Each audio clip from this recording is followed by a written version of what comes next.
رب العالمین الرحمن الرحیم مالک اهدنا الصراط المستقیم صراط الذین انعمت علیہم بسم اللہ الرحمن الرحیم قل هو بسم اللہ الرحمن الرحیم بسم اللہ الرحمن الرحیم قل هو ولم یکن له کفوا کذالک اللہم صلی علی محمد وعلی محمد استغفر اللہ ربی واتوب الیہ اعوذ باللہ من الشیطان الرجیم بسم اللہ الرحمن الرحیم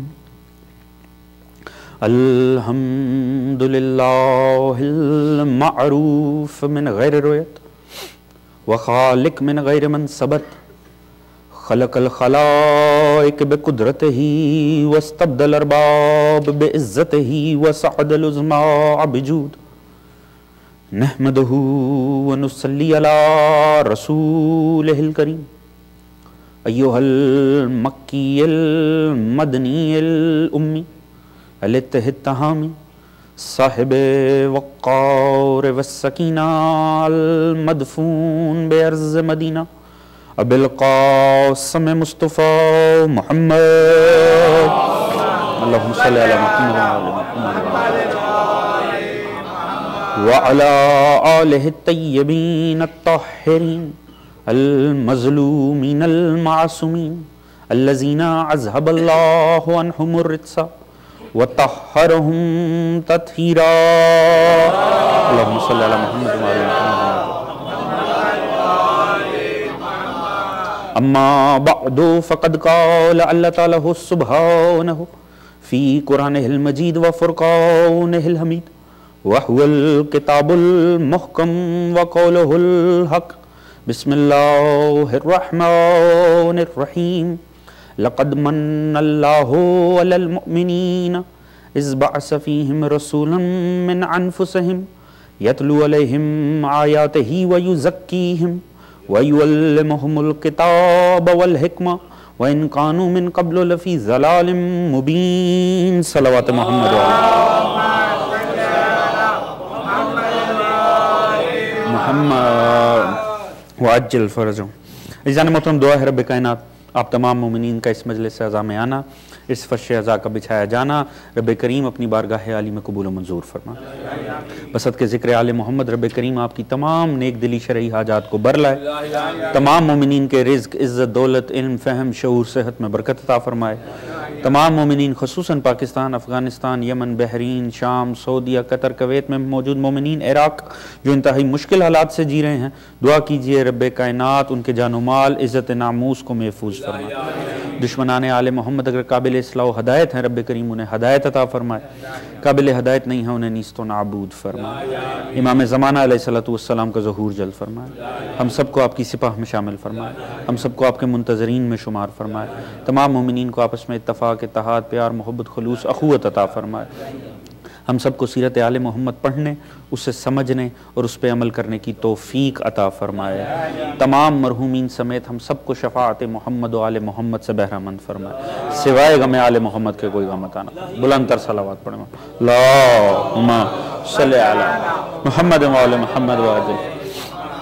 عزیزان محترم، معذرت خواہ ہوں، مجلس اعزا کافی دیر ہو چکی ہے اور آپ مومنین بھی یقیناً سارا دن کے بعد کافی تھکاوٹ کا شکار ہوتے ہیں، اور امید ہے کہ آج جن کی نیند بچ گئی ہے وہ پوری نہیں ہو سکے گی مجلس اعزا میں کل کی طرح۔ آپ ایک ایسی جاگتی ہوئی صلوات پڑھیں کہ نیند آ بھی رہی ہو تمہیں۔ اللہم صلی علی محمد وعلی محمد وعجل فرجہم الشریف۔ حیدری یا عزیزان محترم، عظمت اور مقصد رسالت کے اوپر یہ آج کی ہماری دوسری نشست ہے۔ گزشتہ سال آپ کو یاد ہوگا کہ ان ایام کے اندر ہم نے حدیث قصہ کے اوپر گفتگو کی تھی اور انتہائی لطف آیا تھا۔ امسال جو ہماری گفتگو کا، کیونکہ بہت سے مومن نئے آئے، اس سال جو ہمارا گفتگو ہے وہ قرآن سے ہے اور وہ ہے سرکار رسالت کی ذات کے اوپر، سرکار رسالت کی عظمت کے اوپر اور آپ کے مقصد بعثت پیغمبر کے اوپر۔ کہ اللہ رب العزت نے کس وجہ سے سرکار رسالت کو مبعوث فرمایا. اسے قرآن میں 3-4 جگہ پر خدا تعالیٰ نے ایک ہی انداز میں بیان کیا ہے, ایک ہی مقاصد بتائے ہیں, ہر جگہ کلام کی چاشنی الگ ہے، ہر جگہ کلام کو انتہائی لطیف انداز میں بیان کیا ہے۔ سورہ آل عمران میں اللہ رب العزت بڑے لطیف انداز میں اسے اس طرح سے بیان کرتا ہے کہ احسان کیا ہم نے مومنین پر، کہ ان میں انہی کے نفسوں میں سے ہم نے رسول کو مبعوث فرمایا۔ وہ کرتا کیا ہے؟ ان پہ آیات کی تلاوت کرتا ہے، وہ کرتا کیا ہے؟ ان کا تزکیہ نفس کرتا ہے، وہ کرتا یہ ہے کہ انہیں کتاب کا اور حکمت کا علم عطا کرتا۔ احسان کیا ہے ہم نے مومنین پر۔ احسان کل بھی عرض کیا تھا، احسان وہ ہوتا ہے جو حق سے زیادہ ہو، جو حق سے زیادہ ہو اسے احسان کہتے ہیں۔ دیکھیے محبوب وہ ہستی ہوتا ہے جسے انسان کسی کے ساتھ شیئر نہیں کر سکتا، وہاں تعصب آ جاتا ہے، وہاں غصہ آ جاتا ہے، وہاں نفرت آ جاتی ہے۔ اب اگر خدا اپنا محبوب ہی ہمارے حوالے کر دے، اس سے بڑا احسان کیا ہوگا؟ توجہ ہے جان محترم؟ کیا اس سے بڑا بھی کوئی احسان ہو سکتا ہے؟ وہ اس کا بھی محبوب ہے، ہمارا بھی محبوب ہے۔ اللہ کے ساتھ کسی شے میں آپ ذرا سے شامل ہو جائیں، فوراً ہی شرک کے فتوے لگ جاتے ہیں، آپ چاہیں بھی تو نہیں ہو سکتے ہیں۔ ایک سرکار مصطفیٰ کی ذات ایسی ہے، خدا کہتا ہے میرا بھی محبوب ہے، انسان کہتا ہے میرا بھی محبوب ہے۔ یعنی جس کے عاشقوں کی فہرست میں خالق و مخلوق بیک وقت نظر آئیں اور احتمال شرک بھی نہ ہو، اسے مصطفیٰ کہتے ہیں۔ اللہم صلی علی محمد وعلی محمد واجل یا علی۔ توجہ ہے جانے محترم؟ خدا کہتا ہے میں نے تم پر احسان کیا ہے کہ تمہیں میں نے اپنا محبوب دے دیا ہے، میں نے مصطفیٰ کو تم میں مبعوث کیا ہے۔ کمال دیکھیے، ہمیں دیا تو ہم پر وسیلہ احسان خدا مصطفیٰ، اور جناب مصطفیٰ کو مخاطب کر کے کہتا ہے الم یجدک یتیم فآویٰ، جب ہم نے آپ کو یتیم پایا تھا تو کیا سہارا نہیں دیا؟ کس کے ذریعے دیا؟ ابو طالب کے ذریعے۔ ادھر ابو طالب کے ذریعے احسان مصطفیٰ پر، ادھر ہم پر احسان مصطفیٰ کے ذریعے سے۔ یعنی جو مخلوق کے اوپر وسیلہ احسان خدا ہو اسے مصطفیٰ کہتے ہیں، اور جو مصطفیٰ پہ وسیلہ احسان خدا ہو اسے ابو طالب کہتے ہیں۔ اللہم صلی علی محمد وعلی محمد وعجل یا۔ ہم نے آپ کو یتیم پا کے سہارا نہیں دیا۔ معنی الاخبار شیخ صدوق لکھتے ہیں جناب عبداللہ ابن عباس سے پوچھا گیا یہ یتیم سے مراد کیا؟ سرکار مصطفیٰ کو خدا نے کہا یتیم پا کے سہارا نہیں دیا، اصل یتیمی مصطفیٰ کیا تھی؟ آپ نے فرمایا اصل یتیمی مصطفیٰ یہ تھی کہ مصطفیٰ کو بھیجا گیا مصطفیٰ سا کوئی نہ تھا۔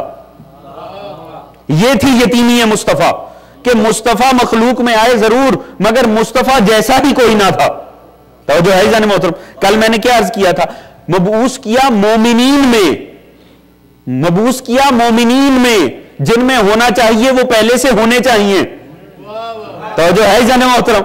یعنی چند مومن تھے جن میں مصطفیٰ آیا، جو آ کر مومن بنے وہ اور قوم ہے۔ توجہ ہے جان محترم؟ جن میں آئے وہ اور ہے۔ کا اصل یتیمی مصطفیٰ یہ تھی کہ مصطفیٰ جیسا کوئی نہ تھا۔ اللہ نے ابو طالب جیسا باپ دے کر، علی جیسا بھائی دے کر، فاطمہ بنت اسد جیسی ماں دے کر، خدیجہ جیسی زوجہ دے کر کہا کہ تجھے یتیم پا کے تیرا سہارا نہیں دیا، یعنی تجھے تجھ جیسے عطا کر دیے۔ مصطفیٰ کی یتیمی کو اللہ نے ایسا دور کیا کہ مصطفیٰ کو مصطفیٰ جیسے دے دیے۔ وہ مومن کہ جن کے لیے جناب ابراہیم نے دعا مانگی کہ ذریت ہو مسلمان اور پھر ان میں نبی آئے، تو نبی کن میں آیا؟ مومنین میں۔ یعنی نبی ہونے کے لیے ایک شرط تو پتا چل گئی، نبی وہ ہوتا ہے جو مومنین میں آتا۔ توجہ ہے جان محترم؟ نبی کون ہوتا ہے؟ جو مومنین میں آتا۔ اگر رسول فرمائیں میرے بعد اگر کوئی نبی ہوتا، توجہ ہے جانے محترم؟ گھبرا کیوں گئے ہیں؟ دیکھیے ہر عہدے کے لیے ایمان شرط نہیں ہے، بعض عہدوں کی اپنی شرائط ہوتی۔ توجہ ہے جانے محترم؟ کوئی سکھ مسلمان ہو جائے، کوئی سکھ کرپال سنگھ مسلمان ہو جائے، اب کو کہ اگر کوئی سید ہوتا تو کرپال سنگھ ہوتا، یہ جملہ ٹھیک ہوگا یا غلط ہوگا؟ کیوں غلط؟ کیونکہ سید ہونے کے لیے ایمان شرط نہیں ہے، سید ہونے کے لیے باپ بھی سید ہونا چاہیے۔ توجہ ہے جانے محترم؟ گھبرا تو نہیں ہے بھئی؟ بعض عہدوں کی اپنی شرائط ہوا کرتی ہے۔ بھئی اگر کوئی سکھ ہو جائے، شیعہ مسلمان ہو جائے، اگر کوئی سید ہوتا تو یہ ہوتا، کیا یہ بات ٹھیک ہوگی؟ بات ٹھیک نہیں ہوگی۔ کیوں نہیں ٹھیک ہوگی؟ کیونکہ سید ہونے کے لیے مومن ہونا شرط نہیں ہے، سید ہونے کے لیے باپ بھی سید ہونا چاہیے۔ نبوت وہ عہدہ ہے کہ جس کے لیے ایمان شرط نہیں ہے، نسلوں میں بھی ایمان ہونا چاہیے۔ توجہ ہے جان محترم؟ یعنی نسلوں میں بھی ایمان ہونا چاہیے. آپ کو اور مجھے پتا ہے، اس نبی کو نہیں پتا جس نے فرمایا اگر میرے بعد کوئی نبی ہوتا مر کے بنا وہ ہوتا. توجہ ہے جان محترم؟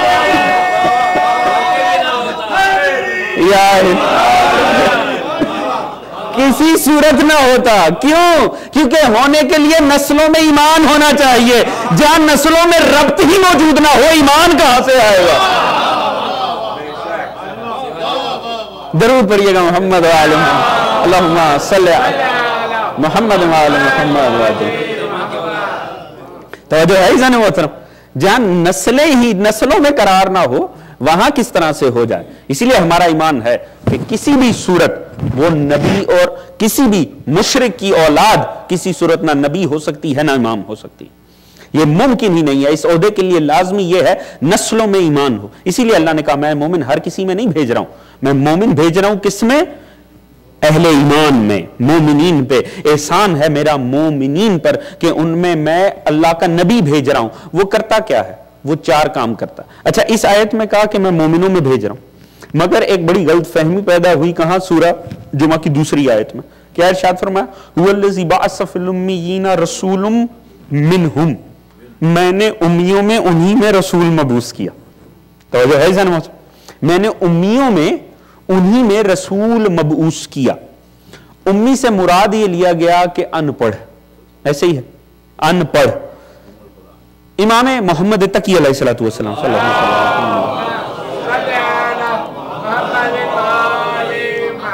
مانی الاخبار میں پوچھا گیا مولا یہ امی کا کیا مطلب ہے؟ آپ نے فرمایا لوگ کیا مطلب دیتے ہیں؟ کہا سرکار لوگ کہتے ہیں ان پڑھ. آپ نے کہا لعنت ہے خدا کی ان پہ، خدا کی لعنت ہے ان پہ. وہ نبی کے متعلق یہ کہہ رہے ہیں کہ وہ ان پڑھ تھا.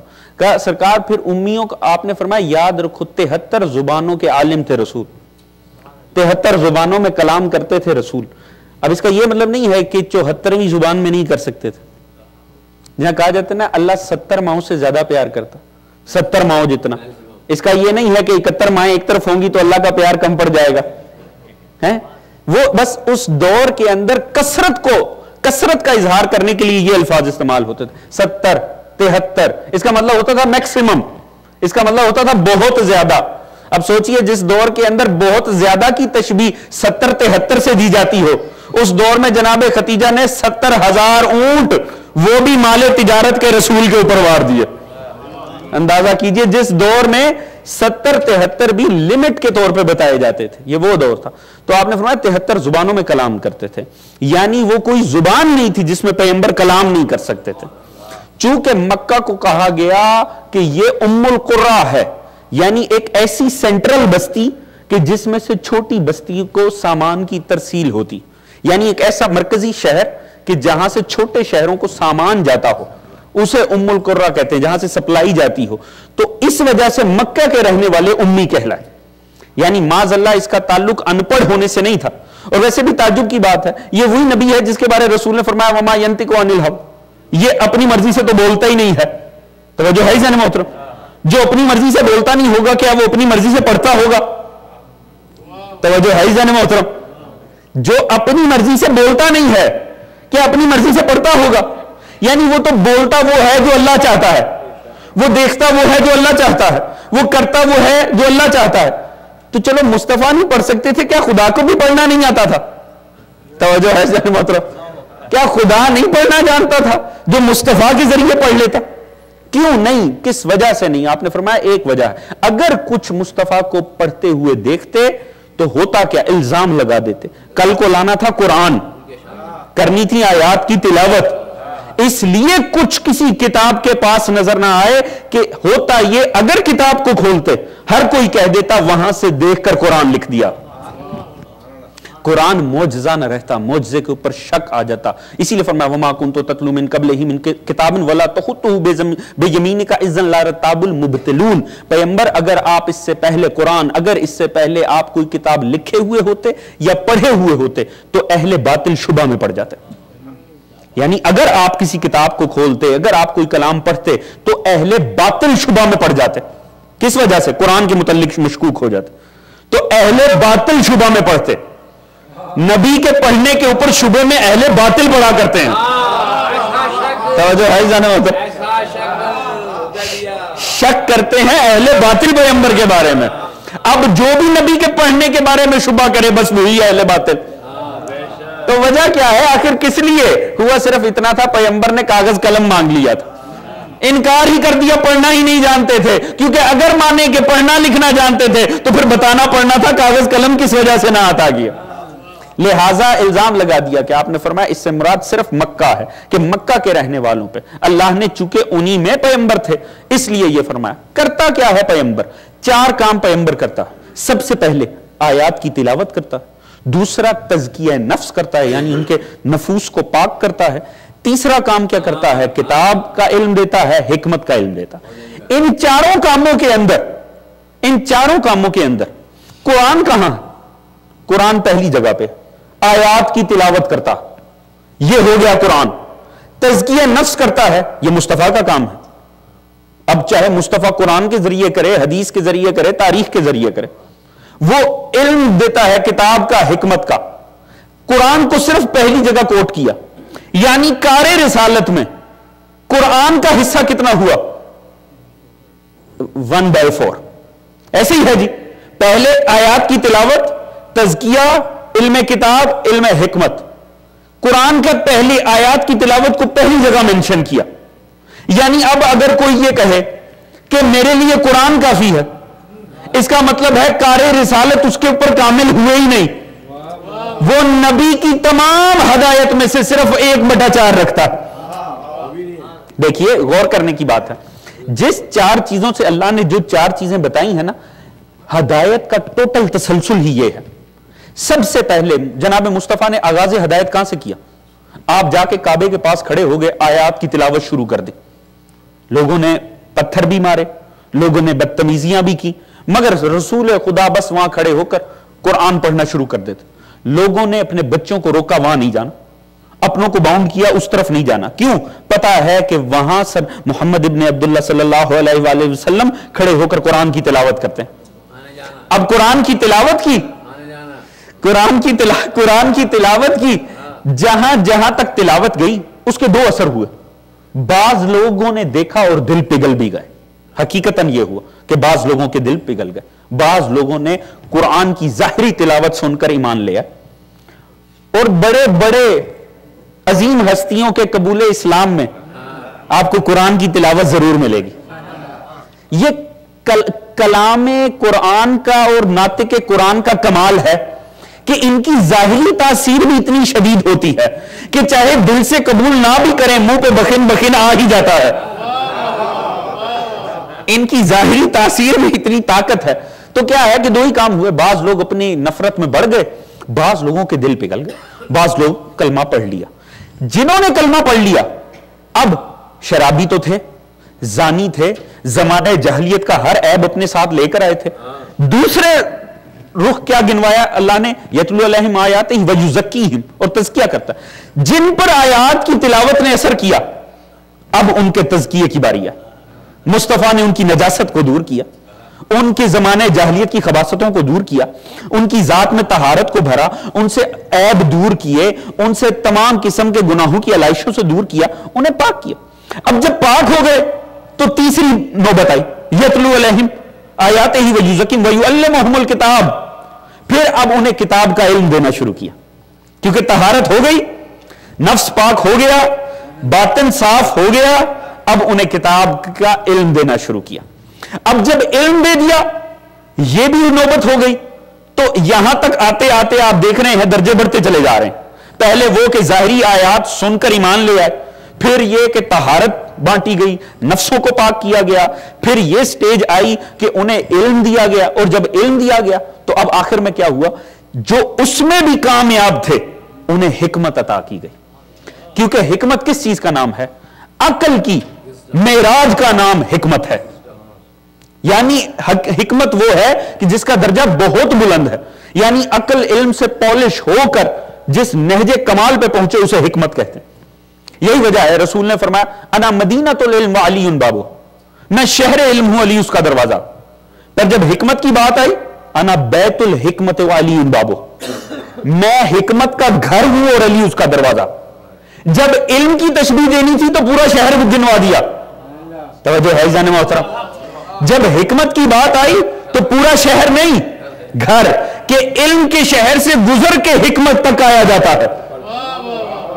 توجہ ہے عزیزان محترم, گھبرا تو نہیں گئے. لہٰذا آپ دیکھ رہے ہیں کہ کس طرح سے سٹیج بائی سٹیج آگے لے کر آ رہے ہیں. جس طرح اللہ نے چاروں ہدایت کے کام گنوائے, مصطفیٰ اس طرح سے ہدایت کر رہے ہیں. پہلے ظاہری آیتوں سے مسلمان ہوئے, پھر اس کے بعد تزکیے کی نوبت آئی, پھر اس کے بعد علم کی نوبت آئی, پھر جا کر حکمت کی نوبت آئی.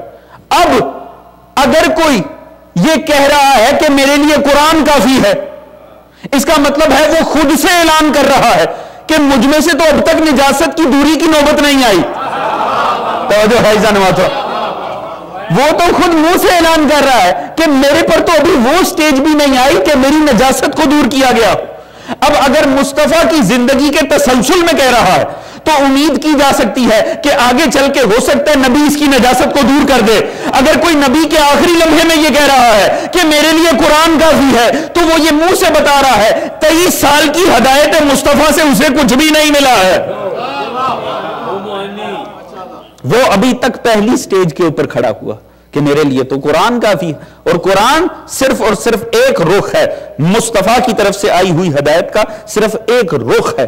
باقی یہ نہیں ہے کہ صرف اور صرف قرآن نہیں, مصطفیٰ اس سے آگے بڑھ کے انسان کا تزکیہ بھی کرتے ہیں. تزکیہ کرتے ہیں تو پھر کتاب کا علم بھی دیتے ہیں, پھر اسے حکمت کا علم بھی عطا کرتے ہیں, اس کے اندر سے نجاست کو دور کرتے ہیں. آپ دیکھیے جب ابراہیم نے دعا مانگی تھی, جو ہماری کل بحث کا آغاز ہوا, جناب ابراہیم نے کیا فرمایا تھا؟ فرمایا تھا یا اللہ ان میں ایک نبی مبعوث کر, یتلو علیہم آیات کا, وہ ان پہ آیات کی تلاوت کرے, وَيُعَلِّمُهُمُ الْكِتَابَ وَالْحِكْمَةَ وَيُزَكِّيهِمْ, اور وہ کیا کرے, انہیں کتاب کا اور حکمت کا علم دے اور ان کا تزکیہ کرے. یہ دعا مانگی تھی ابراہیم نے. اللہ نے دعا کو بے عین ہی قبول ضرور کیا مگر سیکوینس بدل دیا. ابراہیم نے دعا مانگی تھی پہلے آیات کی تلاوت, پھر کتاب کا علم, حکمت کا علم, آخر میں تزکیہ. اللہ نے 4 جگہ قرآن کے اندر اس دعا کو کی قبولیت کو انہی 4 الفاظ کے ساتھ پیش کیا, مگر سیکوینس بدل دیا. پہلے آیات کی تلاوت, پھر تزکیہ, بعد میں علم کتاب, علم حکمت. وجہ اس کی ایک ہی وجہ علماء نے بیان کی, علم بھی طہارت ہے, حکمت بھی طہارت ہے, اور طہارت وہاں نہیں آتی جہاں نجاست ہو. توجہ ہے جان محترم, نجاست جہاں ہو طہارت کی فطرت میں ہے, طہارت وہاں نہیں آتی. یہی وجہ اللہ نے سیکوینس تبدیل کر دیا کہ پہلے انسانوں کی طہارت ہوگی, علم بعد میں آئے گا. بس یہ ہدایت کا سب سے بڑا جھگڑا ہے جو جناب ابراہیم سے لے کر دین ابراہیمی پہ حسین تک چلتا ہے, کہ ساری دنیا کہتی ہے نجس بھی اپنی جگہ پہ رہیں اور طہارت بھی آ جائے, اور ابراہیم سے لے کر حسین تک کائنات کا ہر ہادی یہ کہتا ہے پہلے نجاست دور ہوگی, طہارت بعد میں آئے گی. توجہ ہے عزیزان محترم, جناب ابراہیم کی ہدایت کا آغاز کہاں سے ہوا تھا؟ کیا ہاتھوں میں پھول لے کر ہوا؟ نہیں, کلہاڑا لے کر ہوا. ایسے ہی ہے, دین ہے محبت کا, دین اسلام, دین سلامتی. آغاز کہاں سے ہو رہا؟ لا الہ, کوئی لا نہیں ہے, جھگڑے سے. توجہ ہے عزیزان محترم, ساروں کے لاکھوں کروڑوں خدا بیٹھے بٹھائے کہہ دیے کوئی لا نہیں ہے. جھگڑے کی ابتدا ہے کہ نہیں ہے؟ دین کہلاتا ہے محبت کا. توجہ ہے عزیزان محترم, گھبرائے تو نہیں ہوئے. ابراہیم, دین ابراہیمی, محبت بھرا دین, یہ محبت ہے. آغاز کلہاڑے سے کر رہے ہیں. لوگ اپنا جشن منانے گئے ہوئے تھے, سارے بت توڑ کے بڑے کے کندھے پہ رکھ دی. ایسے ہی ہے جی. یہ کس نے کیا؟ کہا تمہارے بڑے نے کیا. کہا یہ تو نہیں کر سکتا. کہا کیوں, یہ کیوں نہیں کر سکتا؟ پوچھو اسے. کہا یہ بول بھی نہیں سکتا. جناب ابراہیم نے ہمیشہ کے لیے مسئلہ ہی حل کر دیا ہدایت کا. کہا تو پھر ایسے کو مانتے کیوں ہو جو موقع پہ بول نہ سکے, موقع پہ کام نہ آ سکے؟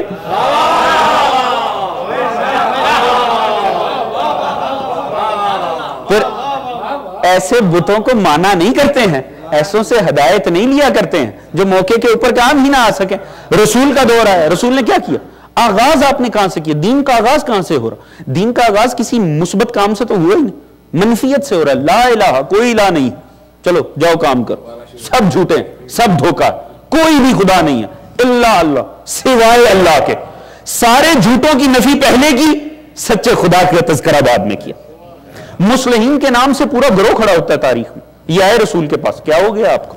اس طرح نہ کیجئے. ایسا کریں، آپ سب کو غلط کہیں گے تو آپ کی مانے گا کون؟ ایسا کریں آپ اپنے کو متعارف کروائیں، آپ کا اتنا اچھا ہے لوگ خود بخود اپنا چھوڑ کر آ جائیں گے. تو جو ہے جان محترم، آپ نے فرمایا ایسا ممکن ہی نہیں ہے، جہاں جھوٹے ہوں وہاں سچے کو ماننا ہی جا نہیں سکتا. پہلے جھوٹوں کی نفی ہوگی، حق کا اقرار بعد میں ہوگا. مولا علی خلافت ظاہری پہ آتے ہیں، ایک سائن کرتے ہیں، تمام عثمان کے عاملین برخاست، گورنر چھٹی کرو. انہوں نے کہا سرکار یہ کیا کر رہے ہیں؟ خود مغیرہ ابن شیبہ جس نے معاویہ کو یزید کی بیعت کے لیے قائل کیا، یہ آ کر دنیا سیاست کے حوالے سے بڑا اچھا مشورہ دیتا ہے. کہتا ہے یا علی کیا کر رہے ہیں، پہلے تھوڑے قدم جمائیے، آپ کی حکومت مضبوط ہو جائے، پھر ایک ایک کر کے سب کو ہٹا دیجئے گا. مشورہ ٹھیک ہے کہ نہیں؟ دنیاوی سیاست میں قیمتی ترین مشورہ کہ پہلے خود کی اقتدار کو مضبوط کریں. اس طرح کیا ہوگا؟ اس طرح فساد ہوگا. ہوا بھی ہوئی، مولا نے ہٹائے، وہ سارے جا کے شام میں معاویہ کے ساتھ، پہلے جمل تیار ہو گئی، بعد میں سفین تیار ہو. پر مولا نے فرمایا یاد رکھو ایسا ممکن ہی نہیں ہے کہ میں ایک دن یہاں پر رہوں اور وہ بھی میرے زیر اقتدار وہاں پہ اقتدار کریں. کیوں؟ سچے کے اقتدار میں جھوٹے کی جگہ ہی نہیں ہے، ایسا ممکن ہی نہیں ہے. حسین چلنے لگتے ہیں، سارا زمانہ کہتا ہے کیا کر رہے ہیں، یہ تو دھوکہ دیں گے، آپ اس طرح نہ کیجئے، پہلے اس طرح کیجئے، اس طرح کیجئے. آپ نے فرمایا حق کے اوپر سودا ہو ہی نہیں سکتا ہے. جہاں جھوٹا ہو وہاں سچ نہیں آ سکتا ہے، جہاں نجاست ہو وہاں طہارت نہیں آ سکتی ہے. پہلے نجاستوں کو دور کرنا ہوگا، طہارت بعد میں آئے گی. یہ طہارت کا منشور ہے، یہ دین کا منشور ہے. یہی وجہ ہے اللہ نے پہلے تزکیے کا ذکر کیا، بعد میں حکمت کا ذکر کیا، بعد میں علم کا ذکر کیا، کہ وہاں علم ہو ہی نہیں سکتا جہاں پر تزکیہ و طہارت نہیں ہوں گے. پر یا اللہ ہمارا کام ہی کیا ہے؟ ہمارا کام ہے تو نے نبی بھیجا ہے، ہمارا کام ہے فالو کرنا. وما آتاکم الرسول فخذوہ، رسول جو تمہیں دے وہ لے لو. ہم یہ نہیں کہہ سکتے یا رسول اللہ کیا دینے آئے ہیں، اچھا یہ کیوں اور یہ کس لیے، ایسا دین میں نہیں ہو سکتا. جو مصطفیٰ تمہیں دے چپ کر کے لے لو، یعنی جو مصطفیٰ دے اس کے اوپر کوئی دوسرا سوال نہیں آ سکتا. تو یا اللہ ہمیں کیوں بتا رہا ہے کہ یہ نبی میں بھیج رہا ہوں، یہ بھی کرتا ہے، یہ بھی کرتا ہے، یہ بھی اور یہ بھی؟ یا اللہ ہمیں بتانے سے کیا، ہمارا تو کام ہے چپ کر کے فالو کرنا. توجہ ہے جانے موت، ہمارا کام ہے چپ کر کے فالو کرنا. تو ہمیں کہہ رہا ہے کہ یہ دیکھو میں نبی مبعوث کر رہا ہوں، یہ آیات کی تلاوت کرے گا، تمہارا تزکیہ کرے گا، تمہیں کتاب کا علم دے گا، تمہیں حکمت کا علم دے گا. یا اللہ ہمیں بتا رہا اور ہمیں کہہ رہا ہے چپ کر کے جو دے لے لو. تو جب چپ کر کے جو دے گا لے لیں گے، تذکرہ کیوں کر رہا ہے؟ توجہ ہے ذہن محترم، خدا جانتا ہے یہ وہ عہدہ ہے جو وارث بھی رکھے گا. توجہ ہے ذہن محترم، یہ وہ عہدہ ہے جو وارث بھی رکھے گا. اللہ انگریڈینٹس بتا رہا ہے ہدایت کے کون کون سے ہیں، کیونکہ کسی کے منصب پہ اگر کسی کو لا کر بٹھانا ہو اس میں وہی کچھ ہونا چاہیے جو اس میں ہو جس کا وہ وارث بن رہا ہو. توجہ ہے ذہن محترم، ڈاکٹر کی جگہ عالم کو نہیں بٹھایا جا سکتا، عالم کی جگہ پہ ڈاکٹر کو نہیں بٹھایا جا سکتا. جو جس کا وارث ہوگا اس میں وہی صلاحیت ہونی چاہیے جس کا وہ وارث ہو. اب اگر کوئی فرعون کا وارث ہے تو اس میں کیا چیز ہونی چاہیے؟ اچھا ایڈمنسٹریٹر ہونا چاہیے. نمرود کا وارث ہونے کے لیے کیا چیز ضروری ہے؟ اچھی فوج کھڑی کر سکتا ہو. مصطفیٰ کا وارث ہونے کے لیے کیا ہونا چاہیے؟ دوسروں کا تزکیہ کر سکتا. توجہ ہے جان محترم، فرعون و نمرود کا وارث ہونے کے لیے کیا صلاحیت ہونی چاہیے؟ اچھا نظام مملکت کھڑا کر سکے. مصطفیٰ کا وارث ہونے کے لیے کیا ہونا چاہیے؟ آگے علم دے سکے. توجہ ہے جان محترم، نمرود اور فرعون کا وارث ہونے کے لیے کیا ہونا چاہیے؟ ڈاک چوکیاں بنا سکتا ہو، تھانے بنا سکتا ہو. وارث مصطفیٰ ہونے کے لیے لازمی ہے حکمت دے سکتا ہو.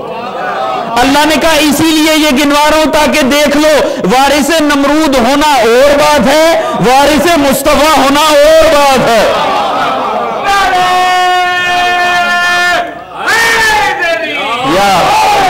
یا علی توجہ ہے ہی جانے ہوتا. لہذا اگر تھانے، ڈاک چوکیاں، یہ سڑکیں، یہ کنویں یہ اگر ہیں تو یہ وارث فرعون ہونے کی دلیل ہو سکتے ہیں، وارث مصطفیٰ ہونے کی دلیل نہیں ہو سکتے. وارث مصطفیٰ ہونے کے لیے لازمی ہے کہ وہ طہارت دے سکتا ہو، وہ علم دے سکتا ہو، وہ حکمت عطا کر سکتا ہو، اس میں یہ جوہر ہونے چاہیے. اب یہ کون کہہ رہا ہے؟ خدا. اور یہ تب بتا رہا ہے دعائے ابراہیم کب؟ جب مصطفیٰ بھی آئے بھی نہیں. دعائے ابراہیم میں یہی چیزیں آئیں. وَابْعَثْ فِيهِمْ رَسُولٌ مِّنْهُمْ يَتْلُو عَلَيْهِمْ آیَاتِكَ، وہ آیات کی تلاوت کرتا ہو، وَيُزَكِّيكُمْ، وہ تزکیہ کرتا ہو، وَيُعَلِّمُهُمُ الْكِتَابَ وَالْحِکْمَةَ. مصطفیٰ ابھی دنیا میں نہیں آئے. مصطفیٰ کے بارے میں آپ کے دنیا میں آنے سے پہلے معصوم آپ کو اس انداز میں بیان کر رہا.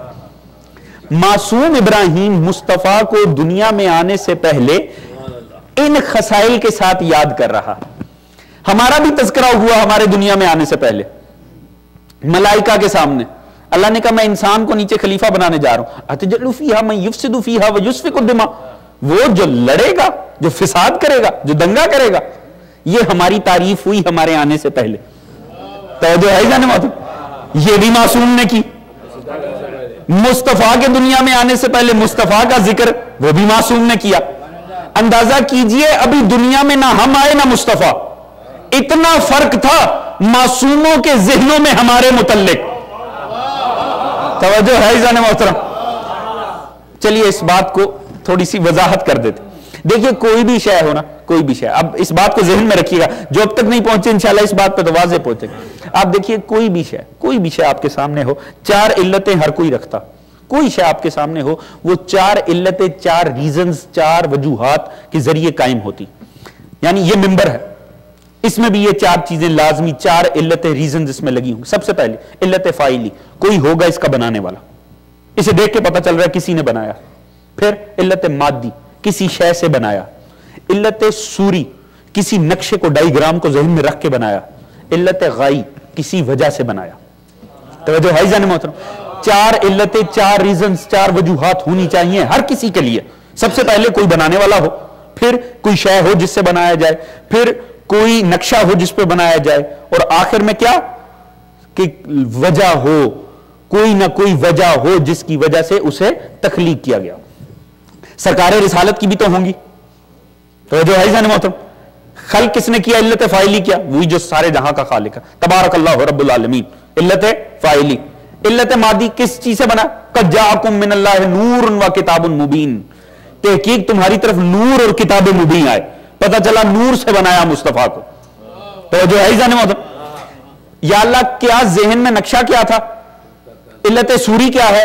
فرمایا سنو، وہ یہ ہے داعین الی اللہ باذنہ وسراجا منیرا، میرا نبی میرا چمکتا ہوا چراغ ہے. پتہ لگا ہدایت کرنی تھی، چراغ کو ذہن میں رکھ کے ڈیزائن کیا. توجہ ہے جان محترم.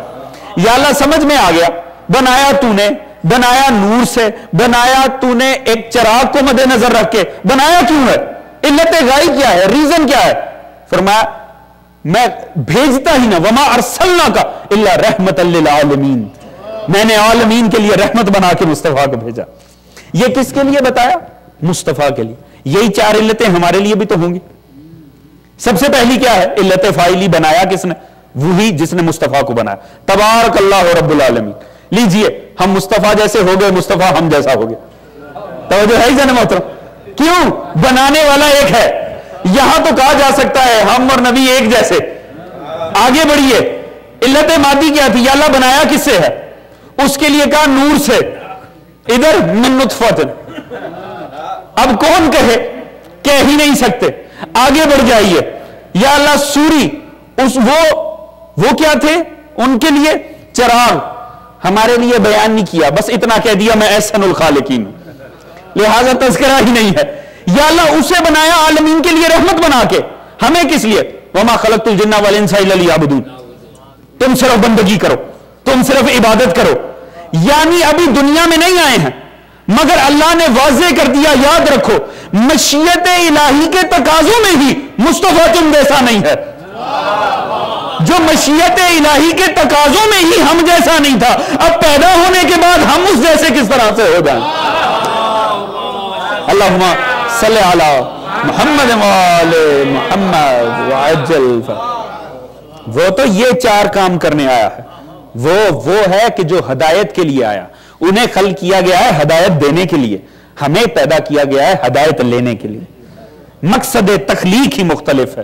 یہی وجہ ہے ہم کوئی کتنا ہی بڑھ جائے عالم میں کیا ہو جائے گا، درجہ اجتہاد پہ چلا جائے گا، مجتہد کہیں گے، مگر پھر بھی زبان کھولے حیوان ناطق. توجہ ہے جان محترم؟ انسان ہے کیا؟ بولنے والا حیوان. یہ وہ ہستیاں ہیں آتے ساتھ کلام کریں قرآن ناطق. توجہ ہے جان محترم؟ تو فرق کتنا ہوا؟ جو حیوان اور قرآن کی عظمت میں فرق ہوا. یعنی کوئی تصور ہی نہیں ہے عزت و عظمت کے اندر اتنا فرق ہے.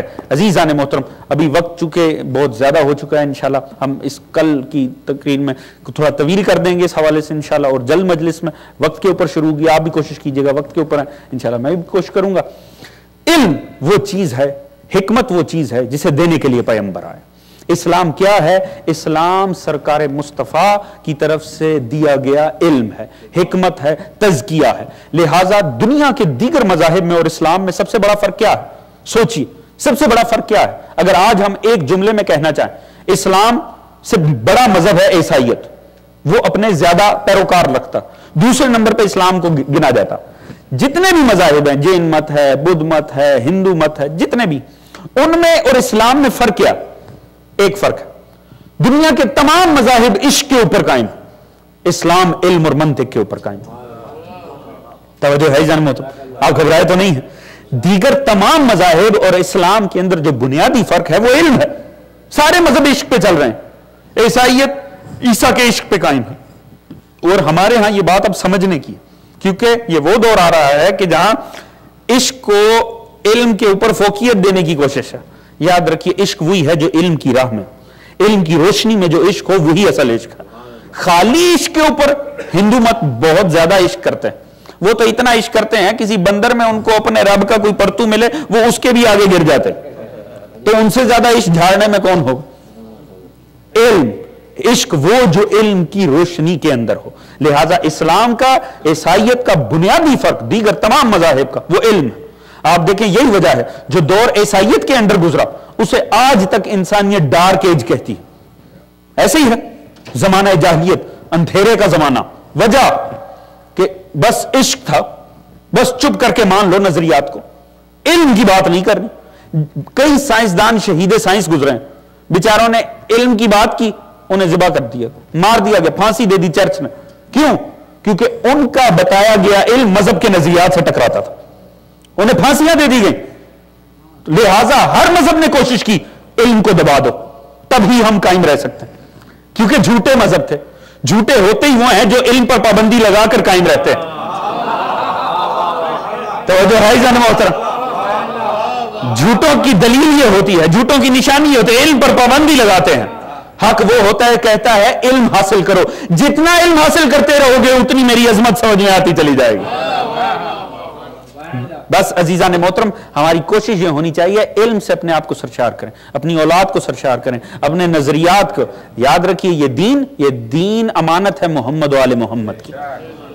یہ ہم تک آیا ہے، نسلوں کی محنت اس میں شامل ہے، اسے ہمیں آگے نسلوں میں بھی بھیجنا ہے. اپنے اوپر اسے منتہا نہیں سمجھنا، اتنا جذباتی مومن نہیں بننا کہ سمجھ آئے کہ بس میری دور میں قیامت ہے. نہیں، ابھی یہ نسلوں کی امانت ہے، اسے آگے پہنچانا. مگر ایسے بھی نہیں دینا کہ جیسا باپ سے لیا آگے پہنچا دیا. نہیں، علم کے ذریعے چھاننی بن جانا ہے. جو دین آپ تک آیا ہے علم کی چھاننی بن جائے. جو نظریات آبا نے شامل کر دیے نکال دیجئے، محمد مصطفیٰ کے دین کو آگے چلا دیجئے. بس یہ ہماری کوشش ہونا چاہیے. اللہم صلی علی محمد و علی محمد وعجل. عزیزان محترم اور آل محمد وہ ہیں کہ جو اس دین کے محافظ، ان نظریات کے محافظ ہیں، علم مصطفیٰ کے، حکمت مصطفیٰ کے، طہارت مصطفیٰ کے. حسین ابن علی اس ہادی کائنات کا نام ہے، اس ہادی برحق کا نام ہے. اسی لیے دین بچانے سے مراد کیا؟ قرآن بچانا، حکمت کو بچانا، علم کو، تزکیے کو بچانا. یہ ہے عزیزان محترم ایام شہادت سکینہ ہے. کل بھی عرض کیا تھا مصائب کو جناب سکینہ کے حوالے سے جاری رکھیں گے. عجیب قسمت ہے آل محمد کے بچوں کی. میں نے کل بھی عرض کیا تھا کوئی بچہ یتیم ہو جائے لوگ اپنی دشمنیاں بھول جاتے ہیں، جنازوں کے اوپر لوگ اپنے اختلافات بھول جاتے ہیں، رشتہ داروں میں اختلاف ہو، پرائوں سے اختلاف ہو، اگر کوئی بچہ یتیم ہو جائے لوگ بھول جاتے ہیں دشمنیاں. آل محمد کے بچوں کی قسمت ہی عجیب ہے. باپ سامنے ذبح کر کے بھی ظالم تماچے مار رہا. نہ مار تماچے سکینہ کو ستمگر، احساس محرومی ہی بڑی سخت سزا ہے، احساس یتیمی ہی بڑی سخت سزا ہے. عزیزان محترم ہمارا سلام ان ننھے گالوں پر